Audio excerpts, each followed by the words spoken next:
I'm going to find a piece with a better grain though. Hopefully this top piece is exactly what I want. And it is! Woohoo!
Welcome to Crimson Guitars, welcome to my home studio, and welcome to the culmination of a project that has been... I've had somewhat of a mental block about finishing this guitar, and I don't know why. Now, I started this a few years ago. Apparently I said it would take one day. I don't recall that ever being on film necessarily. Let me know in the comments.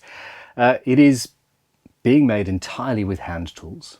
I slipped up a few times and used a hand tool with a battery, which I'm embarrassed about. And it was being made, or it has been made, out of a 4x4 mahogany fence post, for want of a better word. I don't know what else to call it. There are a few dents and dings and bits and pieces now because it's been floating around for a few years. But today, carving the bridge, installing tuners, and the nut.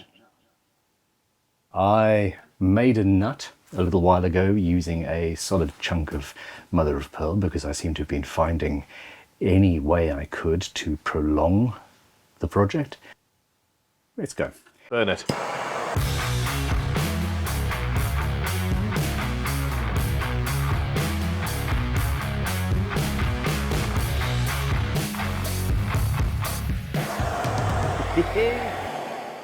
One of the highlights of the build was the fact that the edges, the sides, are contiguous pieces of wood. I do not have a joint there. I have a single length of wood from that point all the way around to this corner. And I cut halfway through, or partway through, most of the way through the wood, and then bent it very carefully, leaving the grain solid at each corner. That was scary. Go back and watch that bit if you haven't yet seen it. Now, before I put the saddles in place, I need to install some tuners. You can see this little window here, and you can see what's going on inside the gearing, etc.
Straight, slight angle, more of an angle. A very subtle effect, but one that works with the shape of not only the headstock but the whole guitar.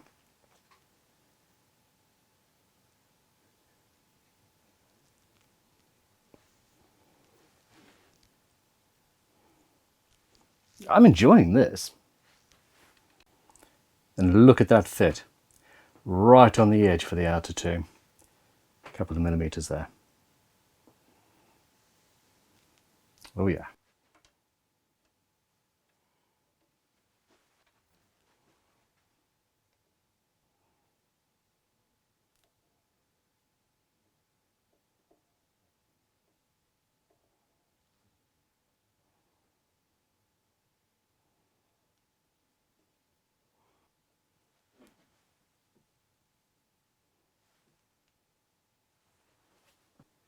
Mark out on your nut where you want the strings to be. Now this is a highly polished mother of pearl nut because I'm, well, silly. And then you move the rule along until you've got 6 lines that line up with your, so the 2 outer ones line up. 1, 2, 3, 4, 5, 6. Ooh, pretty close. Okay, now the traditional way to do it is, go along. If you can draw on it, draw on it. Hold it here if you can hold it straight, and mark through with a smaller pencil or a scalpel or something like that. But what I am going to do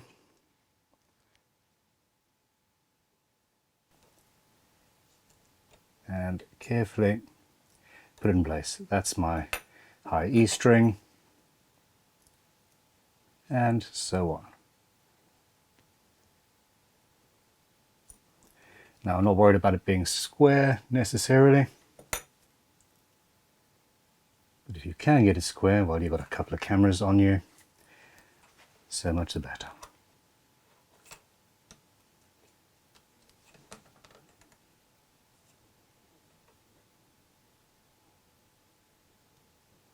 Ooh.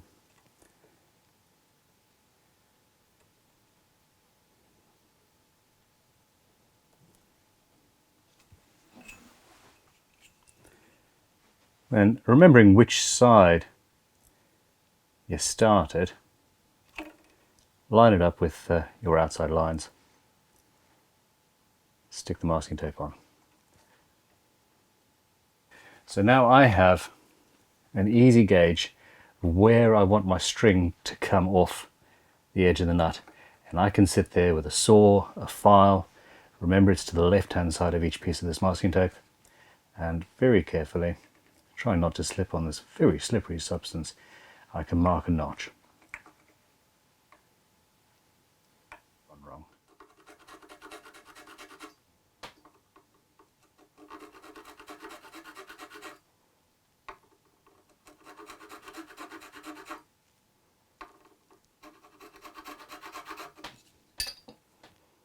Now all of this comes off.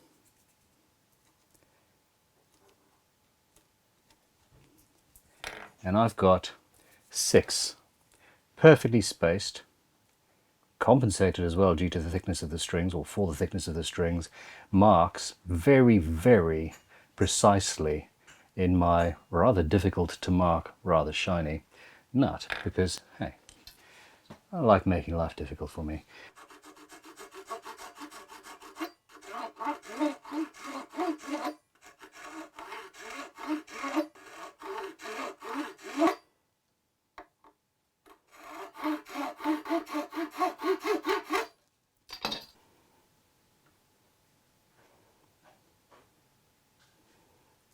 We line up perfectly, so I can cut them now to length, pull out the nut slotting files, and get on with my build.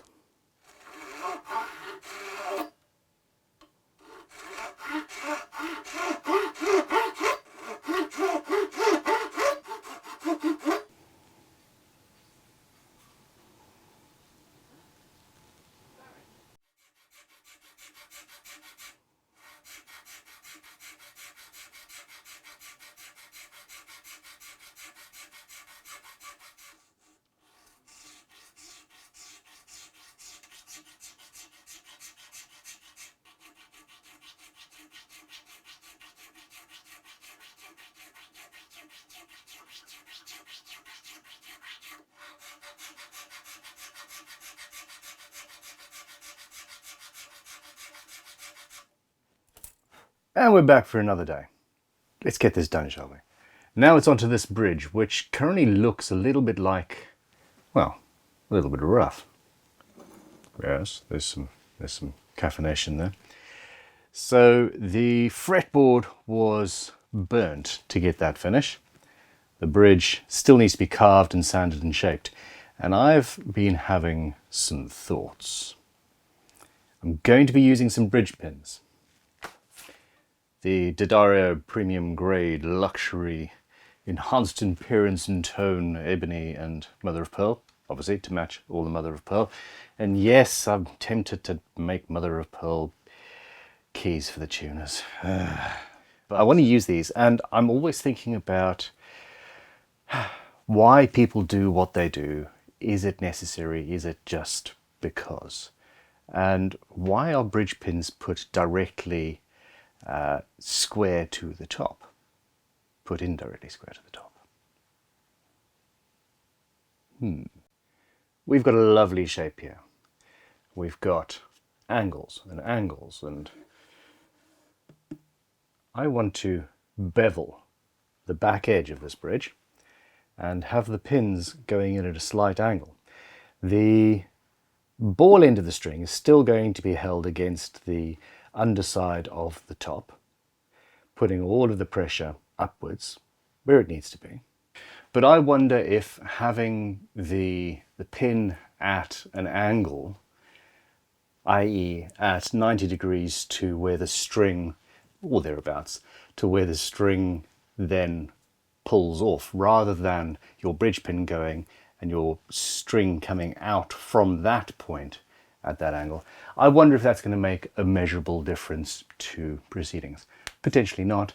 Maybe you know better, let me know. What this is going to do is going to leave me with the strings that are leaving the bridge pin being at a not dissimilar angle to the bevel that I'm about to cut on the bridge. That will be more visually pleasing than having random strings, random bit of ebony, and then your saddle comes up and your bridge comes up and you've got your saddle and all of that. What do you think? So initially I'm going to mark out where I want the strings to go.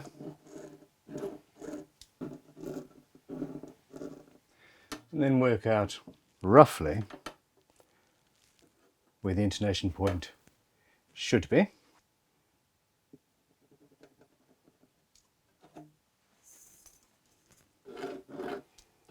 That's just a rough idea.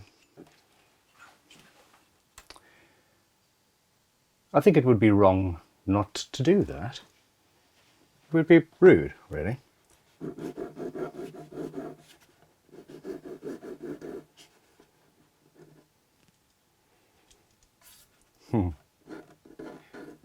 Got a carve like that, we got a W again. Don't necessarily want that.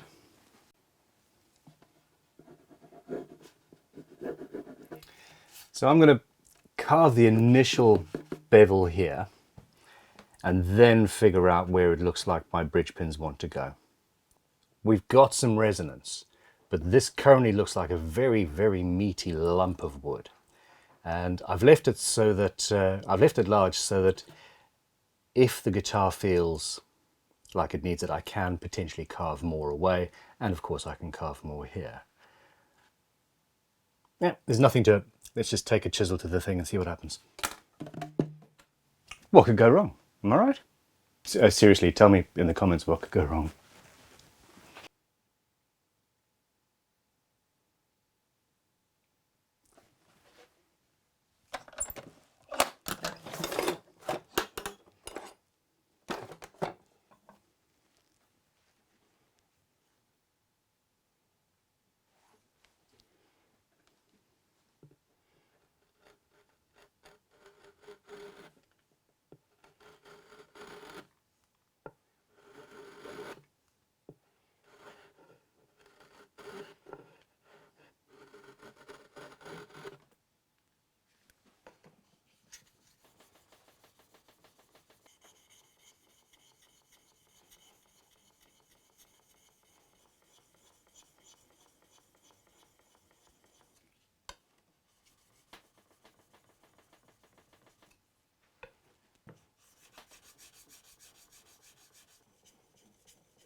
There are multiple ways of sharpening a tool.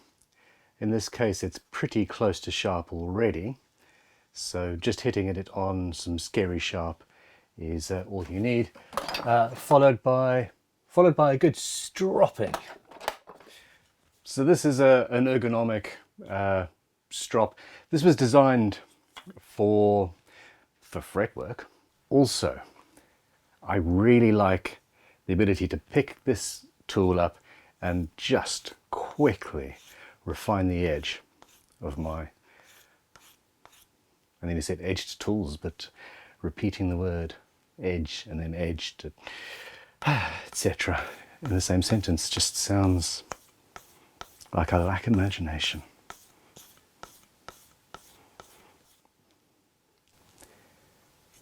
That there.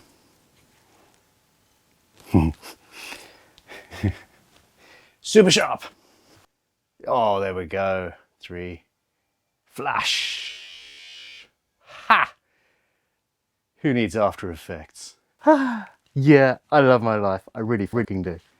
Now you should actually hear a difference between this cut and what I was cutting previously. So, Mr. Editor, if you intersplice the two auto-magically.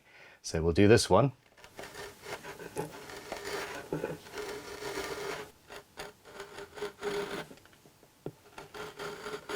You can even see the difference.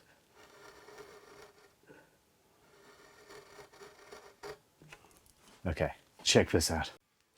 If you ever wonder why you should spend time sharpening, have a look at the difference between this area that I've just cut. It feels shiny, feels glossy, it's very difficult to film. So a sharp tool makes all the difference.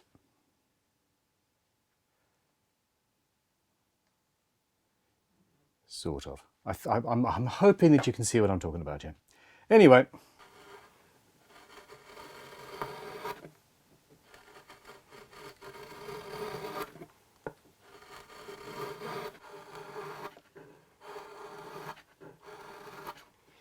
You see, I've got 3 fingers on there.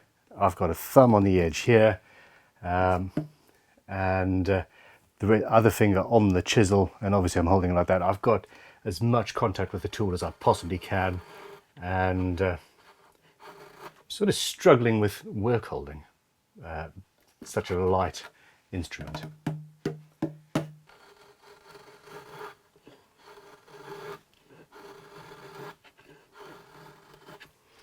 And as I cut this, what this shape wants to be is coming out.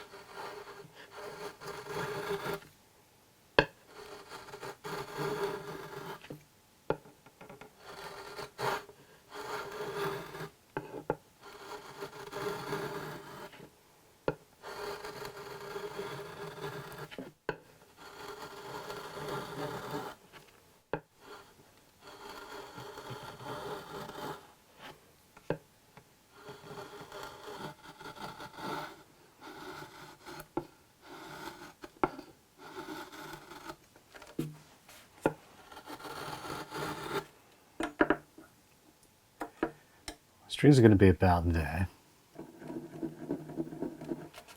Obviously the pins are going to have to be in the middle. That edge is far not in the right place.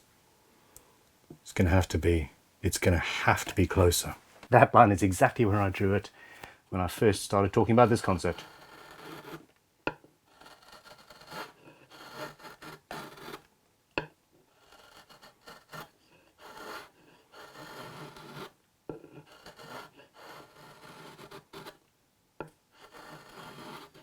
I'm aware of where my fingers are.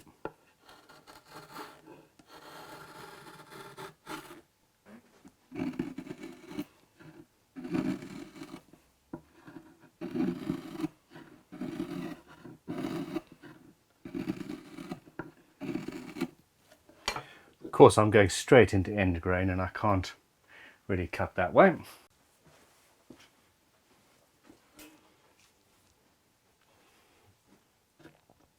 I'm going to leave it fat at the front and bevel this section against the grain. Yum.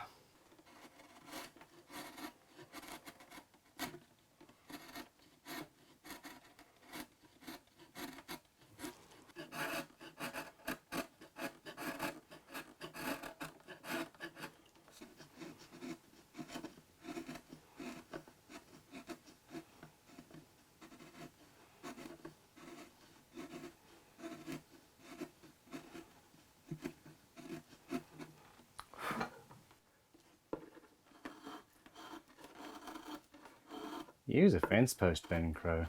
Why don't you? We need a bigger chisel.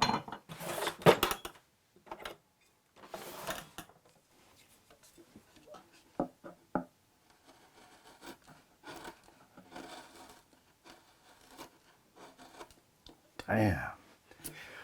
Okay, you're all screaming at me, protect the soundboard.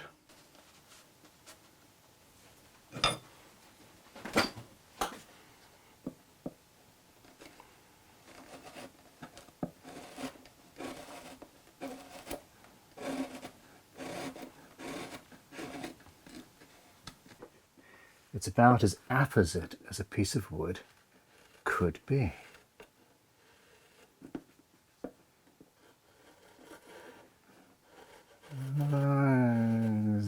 Just about cutting from this side. Okay, stop talking, man.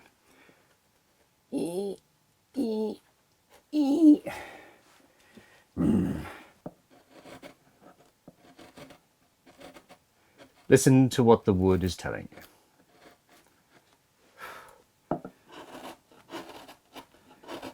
I need to see exactly where I am.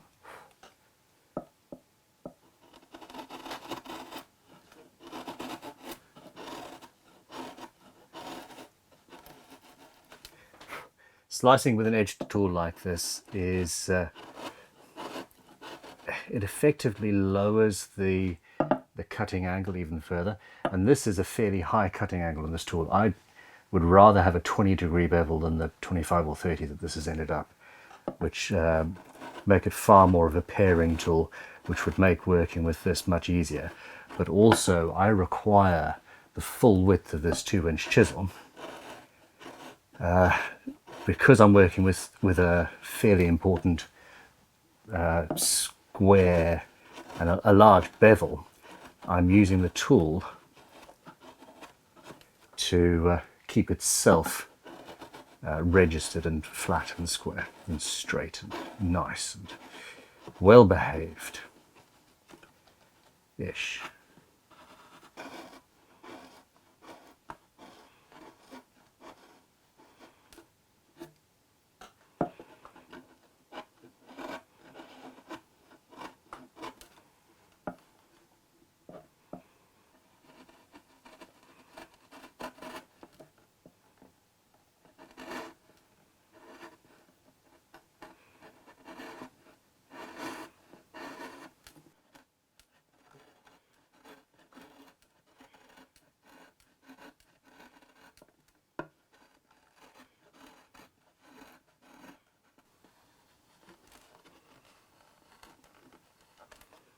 Okay, taking too big of a cut there, so it's wanting to tear out.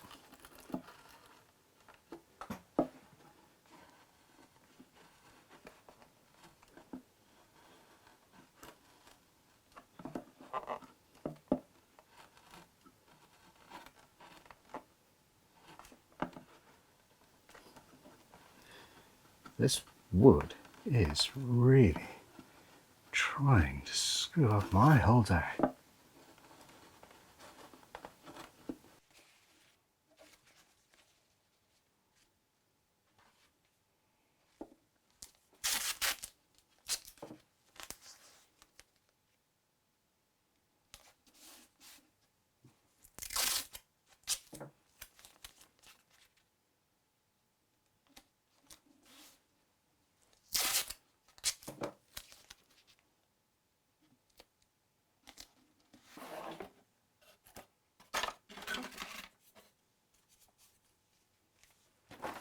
If you do not have these yet, seriously, you're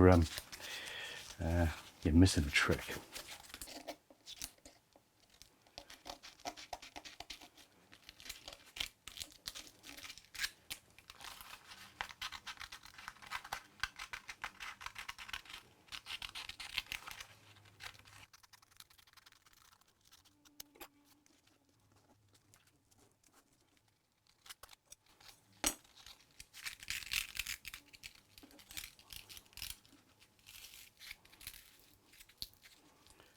A fully adjustable, half round rasp, essentially.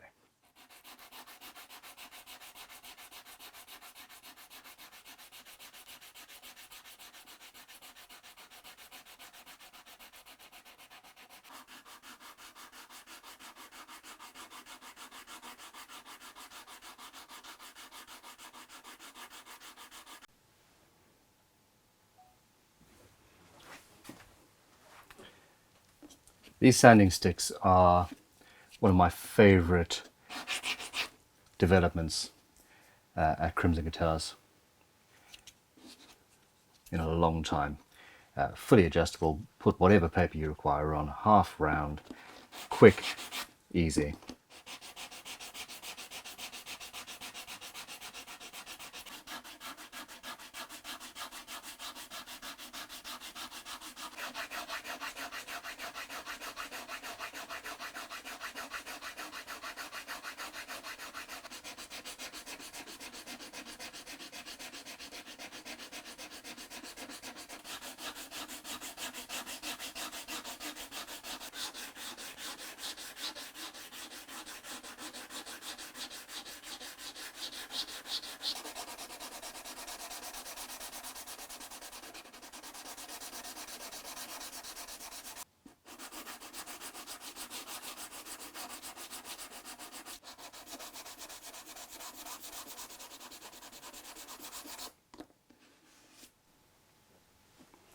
Sanding sticks, a tool based on a stick, kind of like the ones the Romans used, but this you actually want.